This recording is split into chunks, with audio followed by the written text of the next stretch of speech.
And is this Revelations or an Anunnaki invasion? It's both, but it doesn't work the way you think it does. Let's talk about Revelations for a second. This is actually a heavily encoded text that you really can't read without studying the other religions. You kind of got to become a page master. I mean, look up there. Great white beard, dragon by his side. What kind of symbolism is that?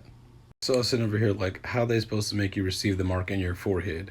And in those days, people are supposed to venerate the mark of the beast. A lot of people talk about the pineal gland. How like it's the gateway and it's the thing and you have to open your third eye. But then when you study, you learn it's a vestigial organ. But then with more study, you learn it has cones and rods inside of it, and it actually links into your visual cortex.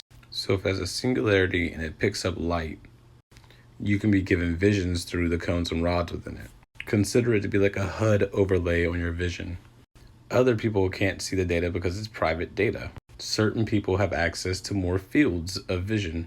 Then in Revelation 7, it says like the servants will be sealed in their forehead. So the seal of God and the mark of the beast have the same area. That's the difference between being closed and open. Revelation 17, 10, and 11 was a big one for me. It popped up when I had to go destroy my nameless. I was nameless at that time, so I had to go destroy myself. 7 kings, 5 are fallen, right? That's your 5 lower chakras and the main avatars. This is why I say you have to build the temple inside yourself and come to know yourself, because you need to know these people to merge with them. Those 5 merge together to make your 6th. Why was 6 afraid of 7? Because 7, 8, 9. So you as the 6th become the 7th, and then you go to your 8th, and then you go to the 9th. The 9 is the father. When you're nameless, you kind of feel your energies up and out here. Your nameless self has to go into the Gehenna gate and destroy itself. This also opens Gehenna. Generate Hana, the flower of life. Sacrifices to Moloch were often done by fire. This is what perdition means. The 8th state is the beast that was and is not at the same time, and he goes to perdition or his destruction. He goes into hell, Gehenna. There's also things that are like wormwood being in the sky, which wormwood decalcifies the pineal gland.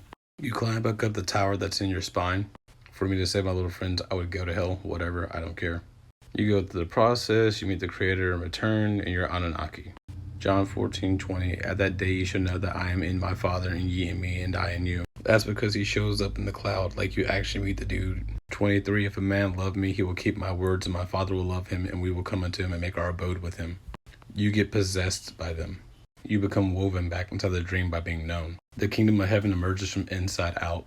AnuNnaki means those who came from heaven to earth. The kingdom of God comes with observation because it comes from within you. Can't be stopped that way. We are assimilated.